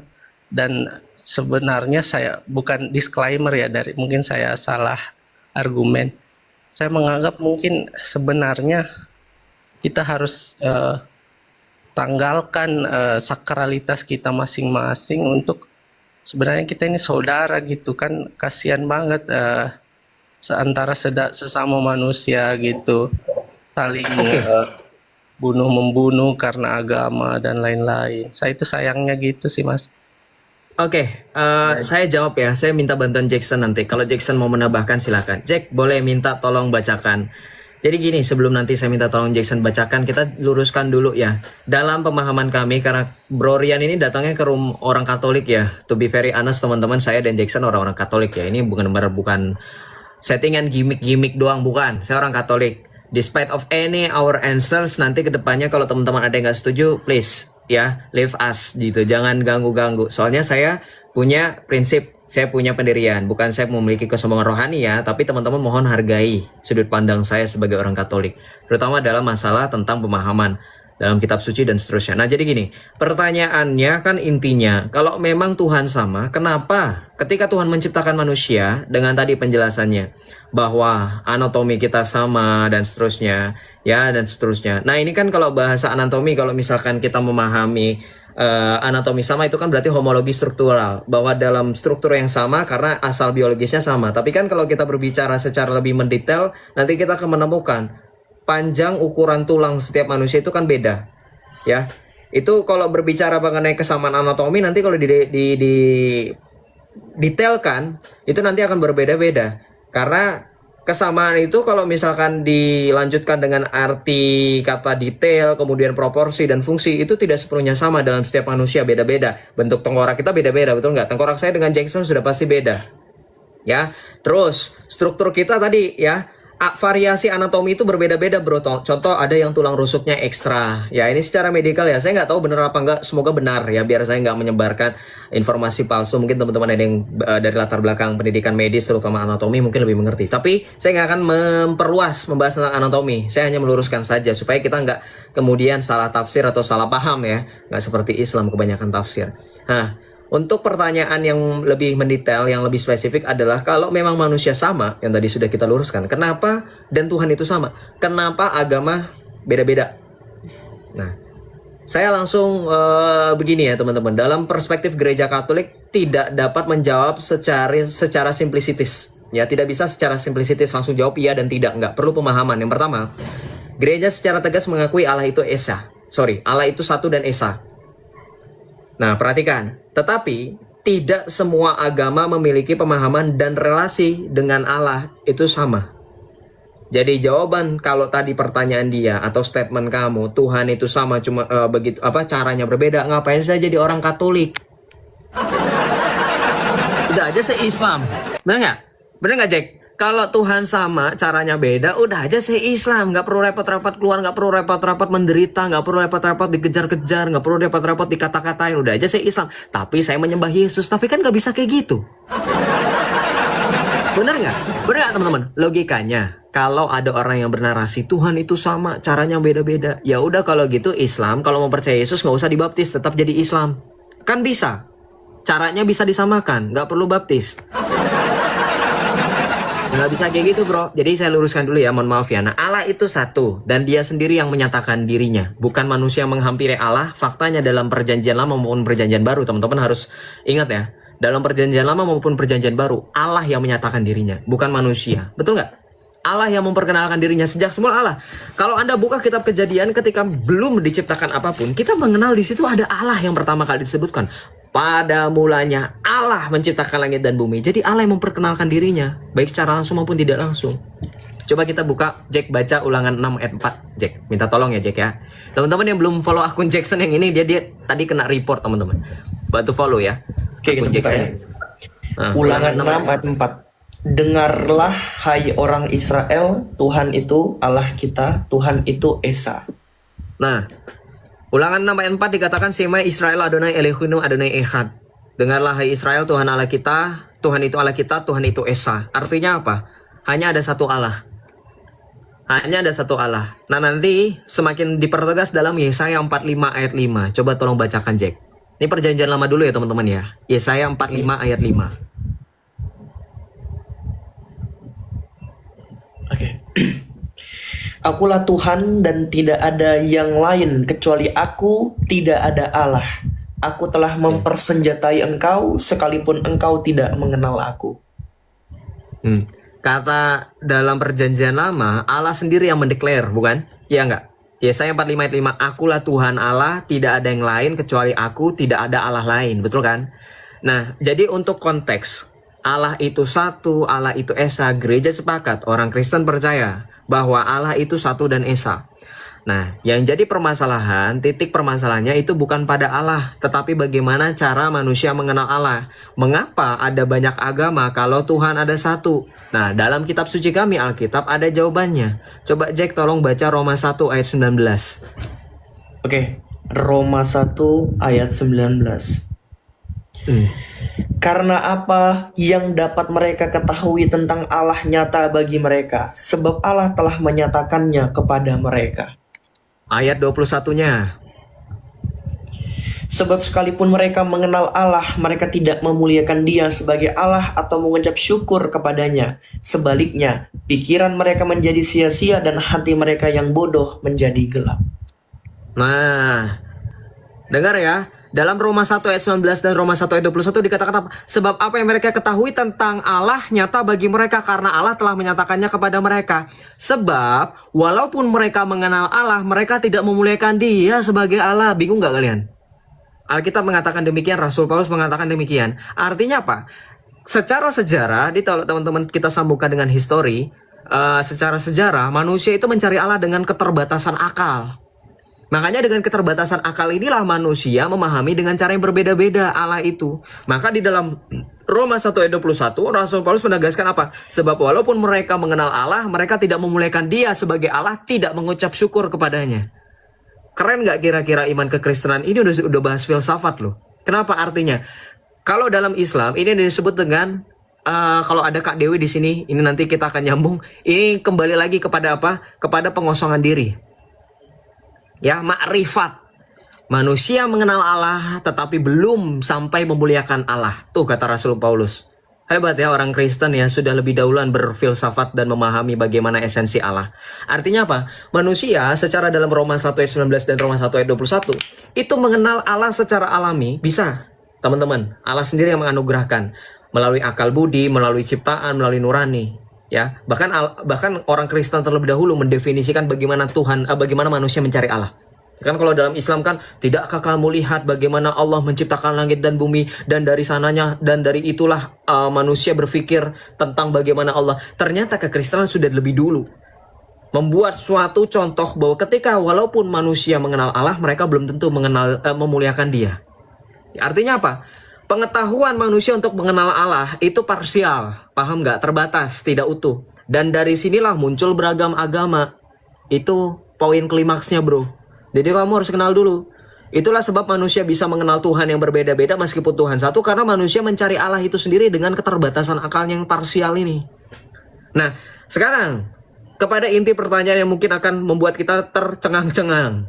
Boleh nggak kira-kira sebagai orang Kristen yang mengenal hukum kasih, boleh nggak kita dengan saudara-saudara kita yang beda iman, Tuhan itu sama, caranya beda. Nah, bagaimana sikap Kristen mendengarkan statement itu? Bagaimana sifat kita? Kalau kita berbicara secara ajaran gereja, kalau Anda baca dalam kitab suci, coba baca bro. Kisah Para Rasul 17 ayat 27. Oke, kita baca. Kisah Rasul 17 ayat 7. Ayat 27. Oh, oke. Supaya mereka mencari Dia dan mudah-mudahan menjamah dan menemukan Dia, walaupun Ia tidak jauh dari kita masing-masing. Baca lagi Jack, ada yang belum paham, ada yang belum dengar. Kisah Para Rasul tadi, dengarkan teman-teman. Supaya mereka mencari Dia dan mudah-mudahan menjamah dan menemukan Dia, walaupun Ia tidak jauh dari kita masing-masing. Manusia selayaknya tidak pernah ditinggalkan oleh Tuhan, termasuk kita semua, termasuk mereka di luar sana yang belum percaya kepada Kristus, kepada Allah yang esa, kepada Allah yang sejati. Karena di situ tertulis Allah tidak jauh dari kita masing-masing. Artinya apa? Boleh nggak kita bersama Tuhan itu sama caranya berbeda? Secara arti terbatas, iya. Karena gereja melalui kitab suci tadi, ayat itu tadi mengakui Allah bisa bekerja di luar batas gereja. Kaget kan kalian? Bahwa Allah tidak jauh dari kita masing-masing. Artinya tidak terbatas dan ada unsur kebenaran dalam agama lain, tetapi tidak utuh dan tidak penuh. Kenapa? Kenapa kita bisa bilang ada unsur kebenaran? Walaupun mereka bukan kebenaran yang sejati, ada unsur sedikit saja, tidak utuh. Ini yang harus paham. Kita baca dalam Kisah Para Rasul 10 ayat 35, Jack. Oke, Kisah Rasul 10 ayat 5. Dan 35. Gak apa-apa. Setiap orang dari bahasa manapun yang takut akan Dia dan yang mengamalkan kebenaran berkenan kepadanya.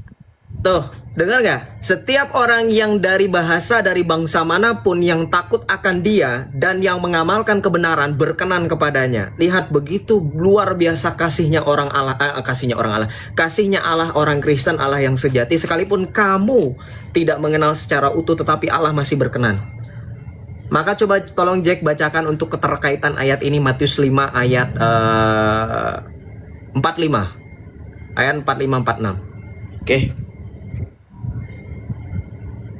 Dari ayat 44 45, 44 45. Matius 5 44 45. Tetapi aku berkata kepadamu, kasihilah musuhmu dan berdoalah bagi mereka yang menganiaya kamu. Karena dengan demikian kamu menjadi anak-anak Bapamu yang ada di surga, yang menerbitkan matahari bagi orang yang jahat dan orang yang baik, dan menurunkan hujan pula bagi orang yang benar dan orang yang tidak benar. Apabila kamu mengasihi orang yang mengasihi kamu, apakah upahmu? Bukankah pemungut cukai juga berbuat demikian? Nah, tadi dengar sendiri, Allah menerbitkan, Bapa kita di surga menerbitkan matahari bagi orang benar maupun orang tidak benar, bagi orang baik maupun orang jahat dia menurunkan hujan. Artinya apa? Betul kan yang dikatakan dalam Kisah Para Rasul 10 ayat 35 tadi, bahwa di mana saja, mau itu orang bangsa apapun yang takut akan dia dan yang mengamalkan kebenaran itu berkenan kepadanya. Nah, artinya apa? Secara terbatas kita bisa menyimpulkan iya jawabannya. Ini secara terbatas ya. Kalau ada orang bilang Tuhan sama caranya beda, secara terbatas ya. Tapi kalau Anda mau menerima fakta dengan pahit, Anda juga jelaskan, ini kan hanya secara terbatas. Kalau mau secara arti penuh, maka kita tidak bisa menyamakan Tuhan kita. Kenapa? Karena begini, kebenaran yang utuh dan penuh setelah tadi saya sudah sebutkan bahwa kebenaran itu memang ada di agama atau di luar daripada gereja. Kenapa? Mereka memegang unsur-unsur sedikit saja. Kenapa? Karena tetap mereka mengajarkan kebaikan meskipun bukan kebenaran yang utuh. Nah, tetapi kebenaran yang utuh itu hanya di dalam Yesus. Coba baca dalam Yohanes 4 ayat 14 ayat 6, Jack. Yohanes 14, sorry berapa? Ayat 6. Akulah jalan dan kebenaran dan hidup, tidak seorang pun yang datang kepada Bapa kalau tidak melalui aku. Yesus sudah ngomong loh, tidak ada seorang pun sampai kepada Bapa kalau tidak melalui aku. Artinya kalau ada orang yang sudah mendengar Injil, ini makanya ada beda konteks. Kalau kamu belum mengenal Injil, kamu bilang semua agama sama saja, itu nggak apa-apa. Tapi kalau kamu sudah mengenal Injil, kamu sudah tahu Yesus bilang tidak ada seorang pun sampai kepada Bapa kalau tidak melalui aku, kamu tetap di luar daripada Kristus dan gerejanya, kamu tetap binasa. Inilah yang dalam gereja Katolik disebut dengan invincible ignorance, artinya karena kesalahan sendiri. Makanya ada makanya ada ajaran di mana gereja bisa menjawab pertanyaan orang-orang di luar sana. Mungkinkah ada keselamatan bagi mereka yang tidak pernah mengenal Injil? Maka gereja katakan berdasarkan Kisah Para Rasul 10 ayat 35. Bahwa Tuhan Allah tidak pernah menolak barang siapa yang berkenan kepadanya ketika takut akan dia dan mengamalkan perbuatan kebenaran. Akan tetapi sulitnya di sini teman-teman. Zaman sudah canggih. Internet sudah semakin maju. TikTok sekarang live udah di mana-mana, Anda akses kapan saja bisa. Anda bisa akses live saya, live Jackson, live teman-teman apologet lain. Anda mendengarkan pewartaan Injil. Bahwa satu-satunya juru selamat yang benar hanya Yesus. Kisah Para Rasul 4 ayat 12. Coba tolong bacakan, Jack. Oke. Kisah Rasul 4 ayat 12. Dan keselamatan tidak ada di dalam siapapun ya selain di dalam Dia. Sebab di bawah kolong langit ini tidak ada nama lain yang diberikan kepada manusia yang olehnya kita dapat diselamatkan. Artinya apa? Sekalipun manusia mencari Allah, Allah sudah mencari manusia terlebih dahulu, maka Allah menyatakannya melalui siapa? Yesus Kristus. Maka dalam Kisah Para Rasul 4:12 dikatakan sebab tidak ada nama lain di bawah kolong langit yang olehnya kita dapat diselamatkan selain nama dari yang telah diberikan kepada kita, yaitu Yesus Kristus. Makanya orang Kristen itu nggak perlu repot-repot mencari Allah, betul nggak? Kalau kita baca dalam kitab Kejadian, Allah yang datang mencari kita.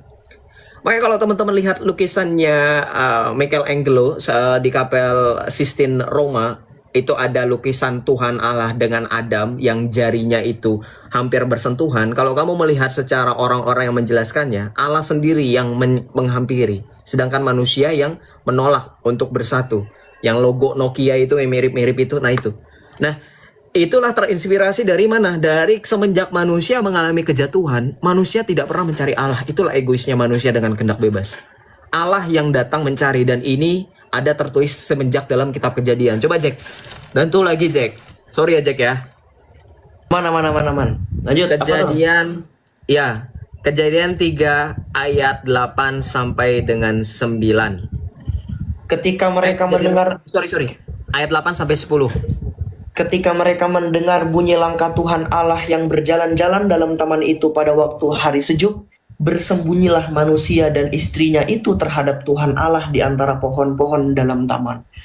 Tetapi Tuhan Allah memanggil manusia itu dan berfirman kepadanya, "Di manakah engkau?" Ia menjawab, "Ketika aku mendengar bahwa engkau ada dalam taman ini, aku menjadi takut karena aku telanjang, sebab itu aku bersembunyi." Lanjut. Jadi siapa? Jadi siapa yang mencari? Adam atau Allah? Kita baca dalam Kejadian 2 Kejadian 3 ayat 9 tadi, yang mencari manusia itu Allah. Allah yang menyatakan diri dan Allah yang mencari. Makanya Yesus bilang apa? Sebab anak manusia datang untuk mencari yang hilang, betul nggak? Dalam Injil Lukas. Dan Yesus sendiri mengatakan, sebab aku datang bukan untuk dilayani, tetapi untuk melayani, betul nggak? Makanya ketika orang Kristen dipertanyakan, ketika saya diskusi dengan Dalman, ini saya review singkat.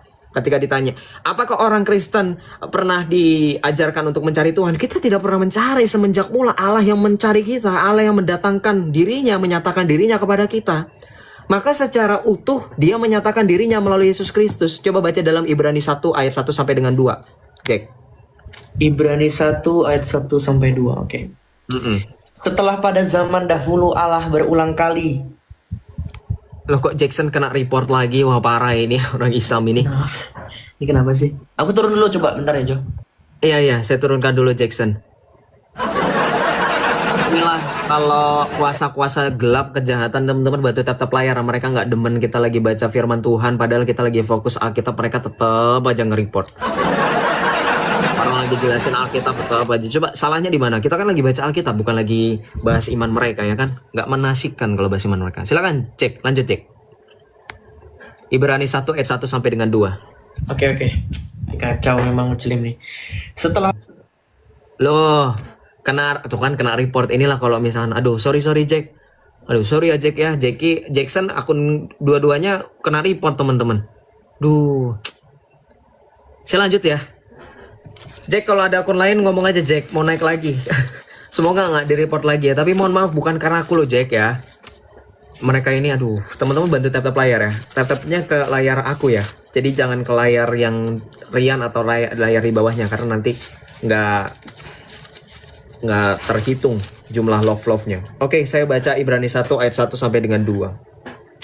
Setelah pada zaman dahulu Allah berulang kali dan dengan berbagai cara berbicara kepada nenek moyang kita dengan perantaran para nabi, pada zaman akhir ini ia berbicara kepada kita dengan perantaran anaknya yang ia tetapkan sebagai ahli waris segala sesuatu. Melalui dia Allah telah menjadikan alam semesta. Jadi artinya apa? Allah sendiri telah berbicara kepada kita setelah pada zaman dahulu dengan perantaran para nabi, maka Allah berbicara melalui perantaran anaknya yang tunggal, yaitu Yesus Kristus. Artinya apakah perlu wahyu-wahyu lain? Apa perlu nabi-nabi lain selain daripada Yesus Kristus yang adalah kepenuhan nabi, imam, dan raja sebagai Mesias, juru selamat kita? Nggak perlu kan? Artinya kalau secara general kita jawab, boleh nggak orang Kristen atau orang bukan Kristen ngomong kepada kita Tuhan itu sama cara yang berbeda? Secara keseluruhan maka kita tidak bisa jawab itu benar. Karena kita bisa menjawab tidak dengan berbagai macam alasan. Salah satu yang paling kuat adalah dalil-dalil dalam kitab suci. Bahwa tidak ada lagi alasan bagi manusia tidak mengenal Allah. Karena bukan manusia yang repot-repot mencari Allah. Karena faktanya Allah sendiri yang merelakan dan mau dirinya mencari dan bersama dengan kita. Maka dalam Yesaya 7:14 kan nubuatan itu jelas. Sebab Tuhan sendirilah yang akan memberikan kepadamu suatu pertanda. Seorang perempuan akan mengandung dan melahirkan anak laki-laki dan akan menamainya Immanuel. Artinya Allah beserta kita. Sudah jelas kan? Jadi secara filsafat ini orang Kristen gak lagi bingung. Kenapa? Allah sendiri yang merelakan dirinya. Inilah hebatnya iman Kristen. Iman yang lain itu kan berbondong-bondong manusia mencari Allah. Iman yang lain berbondong-bondong manusia berusaha untuk memikirkan bagaimana Allah itu termasuk Islam. Begitu ya bro ya. Sorry panjang kali lebar. Saya tahu panjang kali lebar. Kok jawabannya panjang kali. Inilah bukti kalau kita berbicara mengenai iman tidak ada yang spontan dan tidak ada yang instan. Karena semuanya butuh penjelasan. Bayangin ribuan tahun wahyu yang telah dinantikan oleh bangsa Israel kemudian digenapi oleh Tuhan Yesus. Udah follow. Oh udah follow Jackson. Nih ya teman-teman yang belum follow akun Jackson ini bantu follow ya. Nah, silakan Rian. Sorry kalau panjang, ini penjelasan bukan hanya untuk Rian, tapi juga buat teman-teman semuanya, biar kita mengerti secara komprehensif dan kronologis. Itu. Ya betul sekali, saya sepakat dengan argumennya Mas Joseph. Ya, jadi banyak hal tadi saya catat Mas. Mudah-mudahan berlangsung live-nya bisa join dengerin Imam. Gak apa-apa. Saya ingin supaya kamu bisa berpikir begini. Saya tidak menyalahkan pilihan kamu karena setiap manusia mempunyai pilihan masing-masing. Tapi ketika kamu sudah menemukan konsekuensi atas pilihan kamu, jangan pernah sungkan dan ragu untuk kembali. Karena Yesus tidak pernah meninggalkan kamu. Karena sekali lagi tadi sudah kita baca ayat-ayatnya bahwa Allah tetap setia menunggu kita. Jadi sekalipun buat saya, buat kamu, buat Jackson suatu hari nanti seperti Bro Rian ini, saya tidak menghakimi Bro Rian once again. Siapapun dari kita pasti akan menjalankan atau pernah merasakan seterpuruknya iman kita sehingga kita kecewa dengan Tuhan. Tetapi ingat, sekalipun kita sampai melakukan hal seperti meninggalkan Yesus, menjual Yesus atau apapun itu, maka jangan sungkan dan ragu untuk kembali. Tetapi ketika sudah kembali, jangan kemudian keluar lagi. Karena apa? Galatia 6 ayat 7 kalau tidak salah. Coba bantu baca, Jack. Atau Jack ini jangan ngobrol kali ya. Jack ini jangan ngomong kali, Jack. Lu disuruh diam aja gitu. Galatia Masa 6 disuruh baca kitab suci? Iya, disuruh baca kitab suci, masa kena report? Bingung juga aku ya teman-teman muslim nih. Jangan sesat, Allah tidak membiarkan dirinya dipermainkan. Karena apa yang ditabur orang, itu yang akan dituainya. Nah, Galatia 6 ayat 7 jelas ya. Jangan sesat sebab Allah tidak dapat dipermainkan. Jadi kalau kamu sudah meninggalkan Kristus untuk sekali, kemudian kamu kembali lagi, jangan meninggalkan Kristus untuk kedua kalinya dan tiga kalinya. Ingat ya. Karena menjadi pengikut Kristus itu bukan artinya kita on off ya. Kita harus on terus. Ya, ingat kata Tuhan Yesus, kalau kamu suam kuku dilepeh. Jika iya katakan iya, jika tidak katakan tidak. Itu prinsip orang Kristen yang paling utama. Boleh nambahkan sedikit jauh mungkin. Silakan. Oke Bro Rian, ini menyambung penjelasan tadi dari Bro Joseph bahwa gini, gereja Katolik itu sangat bijak sekali dalam memandang orang-orang yang berbeda agama, ya kan? Gereja Katolik itu toleransi kepada perbedaan tanpa harus mencampur adukkan suatu kebenaran. Bahkan di dalam Lumen Gentium 15, kalau nggak 15-16, dikatakan apa? Gereja itu memandang bahwa agama-agama di luar kekristenan, gereja Katolik, itu dianggap sebagai persiapan Injil. Ada serpihan-serpihan kebenaran di dalamnya yang dimana menghantarkan umat itu atau manusia itu untuk menuju kebenaran yang sempurna. Contohnya apa? Orang Islam diajarkan bagaimana caranya berbuat baik, contoh. Ya kan? Nah itu dianggap oleh gereja adalah persiapan untuk kamu itu mengenal kebenaran yang sempurna ini. Dan Joseph salah satunya yang menggunakan hikmat daripada Tuhan untuk kemudian merespon kasihnya Allah. Makanya dalam gereja Katolik ada istilah fides quaerens intellectum, iman yang mencari pengertian dan iman yang mencari pemahaman. Nah tadi berkaitan tentang toleransi, Bro Rian, saya kasih tahu Anda. Dari semua agama yang ada di bawah kolong langit ini, Bro Rian, hanya Kristen yang mengajarkan kasihilah musuhmu. Yang lain nothing, Rian. Percaya sama saya. Tunjukkan kepada saya dalam Al-Quran kamu diajarkan untuk mengasihi orang yang membenci kamu, orang yang membenci kamu atau musuh kamu. Gak pernah. Hanya Yesus yang mengajarkan kepada umatnya untuk tetap terus mengasihi orang yang membenci kita, musuh kita. Jadi puncak daripada moralitas, dengarin Rian, puncak daripada ajaran yang bersifat moralitas itu hanya iman kekristenan yang berada di puncak. Contoh, Yakobus 2 ayat 1, dengarin. Saudara-saudara, sebagai orang yang beriman kepada Yesus Kristus Tuhan kita yang mulia, janganlah imanmu itu kamu amalkan dengan memandang muka. Dengarin tuh. Kata Yakobus apa? Sebagai kita yang adalah pengikut Yesus, ya, amalkanlah perbuatan baik itu dan janganlah memandang muka. Artinya apa? Orang Kristen itu diajarkan untuk berbuat baik dan mengasihi siapapun. Mau mukanya itu belok sebelah, mau mukanya itu bulat, atau mau mukanya itu sempeng sebelah. Gak boleh. Gak boleh mandang-mandang muka. Harus tetap kasih dia. Bahkan tadi menyambung apa yang dijelaskan oleh Joseph, ayat 11 dikatakan apa? Sebab itu aku berkata kepadamu, ya, dikatakan seperti ini, kasihilah sesamamu manusia seperti yang diajarkan oleh Yesus Kristus. Sekarang gini Rian, kamu orang muslim Rian, sekarang saya tanya sama kamu Rian, mana lebih rasional Rian, ajaran Kristen atau ajaran Islam berdasarkan Al-Quran? Saya tunjukkan sedikit. Ini bukan bermaksud untuk merendahkan keyakinan Anda, tidak. Coba saya tanya kamu Rian, Quran surah Al-Anfal ayat 55. Yesus mengajarkan kasihilah sesama manusia tanpa pandang bulu agama apapun dia. Tetapi Al-Quran kamu mengatakan seperti ini. Sesungguhnya binatang yang paling buruk di sisi Allah ialah orang-orang yang kafir karena tidak beriman kepada Allah. Menurut kamu, Rian, kalau kamu punya, seandainya orang tua kamu masih Kristen nggak, Rian? Iya. Oke. Rian berani nggak mengatakan bahwa orang tua kamu seperti ini? Berani nggak? Enggak. Kenapa nggak berani? Orang tua. Berarti kira-kira ajaran ini dapat diikutin secara hati nurani atau tidak, Rian? Iya, iya. Nah, itu Rian. Nggak usah dijawab, Rian. Biarkanlah hati nuranimu sendiri yang menjawab. Sampai situlah, saya kembalikan Jo.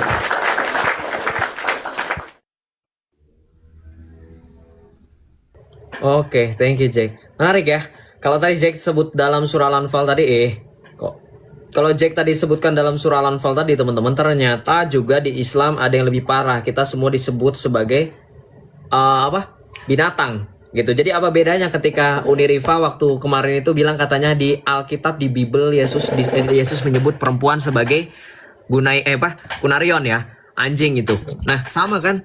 Ternyata juga sama, bahkan lebih buruk semua. Kalau Yesus berbicara dalam konteks wanita itu, bahkan itu diperhalus bahasanya, itu kunarion, anjing kecil atau anjing rumahan. Nah, balik lagi. Jadi, bro, tadi sudah dijelaskan oleh Bro Jackson bahwa kita semua di sini peduli dengan kamu. Tapi kami tetap menghargai kamu, bahwa dengan keputusan kamu menjadi mu'alaf. Tapi perhatikan, saya minta kamu untuk memikirkan sembari ada waktu. Yang Islam aja udah murtad. Tadi udah berapa orang, teman-teman? Udah 2 orang ya? 2 akun. Tapi ada 1 akun itu si siapa? Dibi ya namanya, Al-Adib. Oh, si Adib. Yang 1 tongkrongan itu sudah pada mulai goyah semua. 1 akun lagi tadi yang Eko Azmi atau Eko Azim itu. Yang dia itu ini apa? Sudah tidak mau lagi diskusi. Udahlah, nyerah gitu kan. Nggak bisa lagi jawab dia. Yang Islam aja udah pada nyerah, yang Islam aja udah pada murtad. Ya, saya mau titip pesan gitu aja, ya. Silakan dipikirkan ulang. Kalau kamu masih mau bertahan, kalau kamu yang Madura juga, Bro Madura itu sudah ada lagi gitu kan. Nah itu, jadi silakan dipikirkan ulang-ulang ya Bro ya. Nggak apa-apa, ini perjalanan hidup, anggap aja pengalaman. Ya sama saya juga dulu Islam juga kan pengalaman yang tidak terlupakan karena kelam, masa lalunya kelam. Itu Bro, ada lagi yang mau ditanya? Kalau tidak ada, saya ganti dengan yang lain. Ya, makasih banyak Mas Joseph dan Mas Jackson. Mungkin nanti saya belajar lagi gitu ya. Siap. Oke Bang, oke, yuk.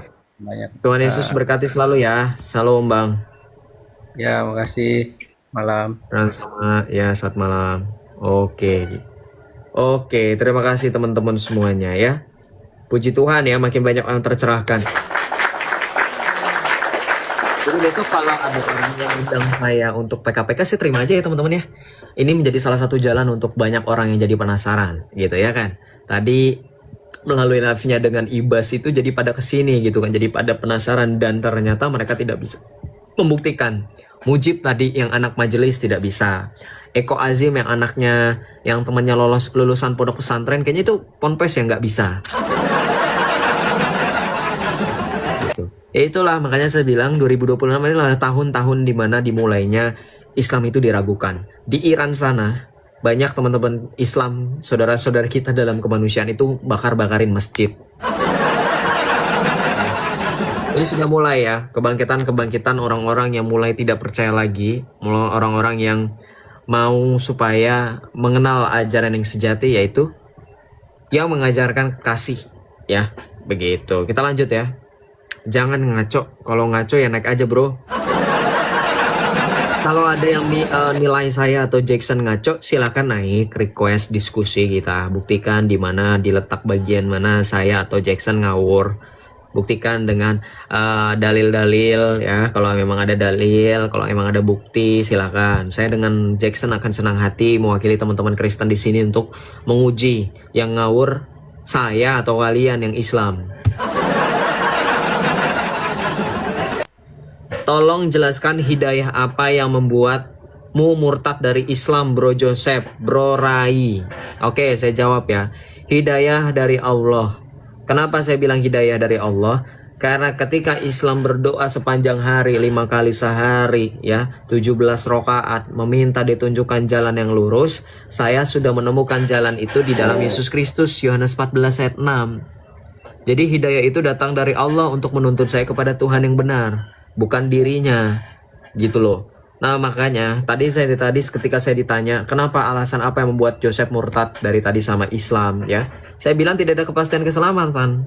Ya, kita bahas kepastian keselamatan sampai tafsir-tafsir pun mereka terseok-seok.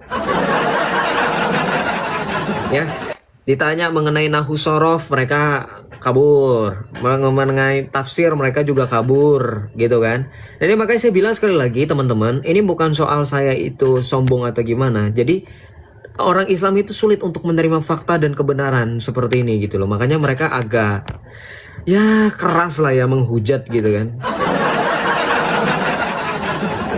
Oke, kita lanjut ya teman-teman. Terima kasih berkatnya melalui gift. Terima kasih, Tuhan Yesus berkati. Boleh yang belum absen love orange teman-teman, boleh love orange dulu teman-teman sembari nunggu ya. Tadi ada yang komentar katanya kalau ajaran yang benar kenapa semuanya pakai kostum? Kami masih mending open cam. Nabimu itu gak kelihatan mukanya sama sekali. Apa kamu mau bilang ajaran dia ngaco? Kalau ajarannya benar kenapa nyamar-nyamar? Kami gak nyamar. Ini apa adanya kami. Saya pakai kostum ini kenapa? Kan bukan pakai duit kamu, apalagi sampai minta-minta di tengah jalan, betul nggak teman-teman? Jackson pakai kayak gitu, kan bukan minta-minta di tengah jalan, pakai jaring-jaring sampai mencelakakan orang. Uang-uang kami, live-live kami, muka-muka kami hidup di negara yang bebas bertanggung jawab. Emang ada hukum yang mengatur? Tidak boleh pakai kostum, tidak boleh pakai ini, ha? Setidak-tidaknya saya dan Jackson tidak pernah cosplay sebagai nabi, sudah itu saja. Shalom, Free Pay. Selamat malam, Kak Free Pay. Shalom. Siapa nih saya panggil? Halo, selamat malam. Ada yang mau ditanya? Islam, Kristen? Oke, kalau nggak ada suara saya turunkan ya. Kita lanjut teman-teman. Ada yang mau bertanya silakan. Sembah jalan raya. Begini loh Jo, sekapir-kapirnya saya menurut kalian, ingat berterima kasihlah kepada saya. Karena apa? Karena masjid di pinggir jalan dekat kota saya itu dibangun karena uang saya. Saya nyumbang juga kok.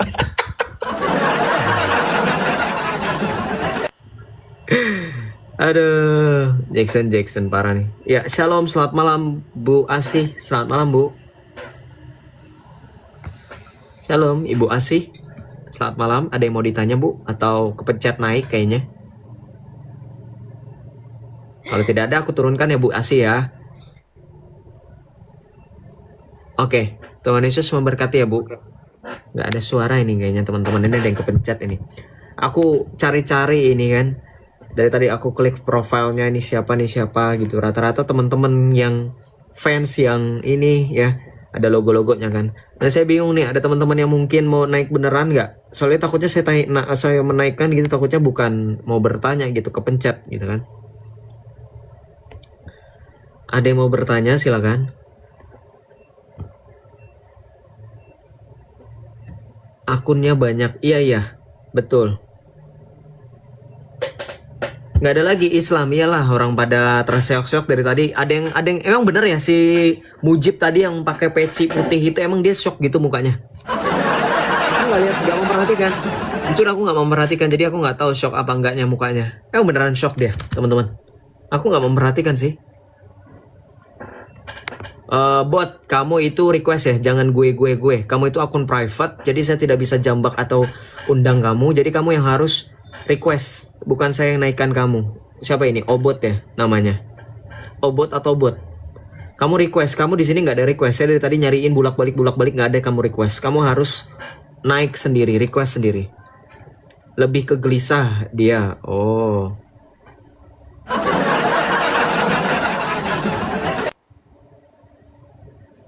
Percuma memberi mutiara kepada babi nak Joseph. Ya nggak apa-apa Bu Nia Darniati. Memang mutiara tidak bisa diberikan kepada babi, betul ya. Kembali ke laptop 4%. Susanto. Rehatlah ya, mau live, mau habis aku live-nya. Mungkin Jackson mau live lagi. Aku mau rehat dulu teman-teman. Aku juga mau istirahat Jo, akunku juga sudah banyak habis. Kasihan Jackson, teman-teman, bantu follow lah Jackson akun yang ini teman-teman. Akun dia sudah 2 kali kena ban di roomku, aku jadi nggak enak loh. Sorry ya Jack ya. Inilah mereka nggak bisa report saya, report siapapun yang ada di room ini. Mau itu tamu, mau sesama Islam pun mereka report lah. Apalagi Jackson ya kan. Musuh mereka udahlah jadi sasaran empuk. Bantulah follow dia teman-teman. Yang belum follow aku juga bantu follow aku ya kan. Yang sudah follow terima kasih, Tuhan Yesus berkati ya. Nanti kita live lagi besok. Aku nggak bisa malam-malam teman-teman. Lagi capek abis kegiatan hari ini banyak, meskipun aku di rumah aja. Produktif sekali hari ini aku. Aku mau tidur lebih awal ya. Ya terima kasih yang sudah follow. Terima kasih yang sudah follow Jackson. Yang belum follow teman-teman bantu follow ya. Gitu. Tuhan Yesus memberkati teman-teman yang sudah follow, yang sudah tap layar, yang sudah share, yang sudah memberikan berkat melalui gift. Kita nanti live lagi ya. Saya nanti mungkin live-nya lebih lama durasinya daripada live hari ini. Meskipun tadi kita juga sudah lama live-nya ya 1 jam. Jadi total sekarang live-nya saya sudah 3 jam. Jadi mohon teman-teman kiranya berkenan untuk saya akhiri dulu live-nya sampai hari ini, detik ini juga. Kita lanjut lagi besok ya. Nanti teman-teman ditunggu aja. Saya seperti biasa live-nya sore. Kalaupun saya live pagi, saya akan beritahukan. Tapi nggak tahu, pasti sore sih. Kita tutup dulu ya. Dalam doa teman-teman, sekali lagi terima kasih yang sudah tetap layar. 600.000 likes. Terima kasih teman-teman semuanya. Tuhan Yesus memberkati. Mari kita bersatu dalam doa. Saya mau istirahat, saya mau akhiri. Maka saya tutup dalam doa. Mari kita bersatu dalam doa. Dalam nama Bapa dan Putra dan Roh Kudus. Amin. Allah yang Maha Rahim, kami mau bersyukur atas penyertaan kepada setiap dari kami yang telah Engkau sediakan berkat-Mu berlimpah. Ya Bapa, kami mau bersyukur dan tak henti-hentinya kami menaikkan puji dan syukur kehadirat-Mu. Ya Bapa, melalui Putra-Mu yang terkasih Tuhan kami Yesus Kristus, kami mengenal kebenaran, kami juga memperoleh keselamatan. Sebab melalui Yesus Kristus Putra-Mu itu, kita semua memperoleh pengetahuan, kita semua tahu bahwa bukan manusia mencari, tetapi Engkau Allah kami yang turun ke dunia mengutus putranya yang tunggal supaya memperkenalkan dan menyatakan diri. Kami percaya Bapa bahwa setiap dari kami Engkau perkenankan, diselamatkan dan memperoleh pengetahuan akan kebenaran. Kami serahkan jiwa-jiwa, kami serahkan siapapun di luar sana, saudari-saudari kami yang sekiranya sampai dengan detik ini belum mengakui dan menerima Tuhan Yesus Kristus Putra-Mu sebagai Juru Selamat. Sebab dirinya sendiri telah mengatakan tidak seorang pun sampai kepada Bapa kalau tidak melalui aku. Maka ya Bapa, kiranya Engkau menggerakkan hati setiap dari saudara-saudari kami yang belum percaya. Engkau kiranya juga jamah dan Engkau kiranya pulihkan setiap dari mereka yang memiliki kepahitan. Kiranya melalui Roh-Mu yang kudus mereka menjadi bertobat dan percaya. Kami sadar dan kami tahu bahwa setiap dari mereka juga tidak henti-hentinya mengucap kata-kata yang tidak pantas, kotor, cacian, makian, dan melukai hati kudus Putra-Mu, Tuhan kami Yesus Kristus. Ya Bapa, sama seperti apa yang dilakukan Putra-Mu saat Dia disalib dan menanggung derita untuk kami, maka kami ingin supaya Engkau mengampuni mereka, sebab mereka tidak tahu apa yang mereka perbuat. Ya Bapa, kami juga mendoakan saudara-saudari kami di luar sana yang sakit, yang tertimpa musibah, kemalangan, pergumulan, apapun kiranya melalui Putra-Mu yang tersalib itu. Dengan bilur-bilurnya kami semua disembuhkan. Kiranya melalui Engkau semua dipulihkan dan diselamatkan. Terima kasih ya Bapa. Doa ini kami serahkan dengan perantaraan Putra-Mu yang terkasih, Tuhan kami Yesus Kristus, yang bersatu dalam Dikau dalam persekutuan Roh Kudus, Allah yang berkuasa kini dan sepanjang segala masa. Amin. Dalam nama Bapa dan Putra dan Roh Kudus. Amin. Thank you Jackie, thank you teman-teman semuanya, thank you. Thank you Jo, terima kasih teman-teman semua, bye-bye. Bye-bye, salve, selamat malam teman-teman ya.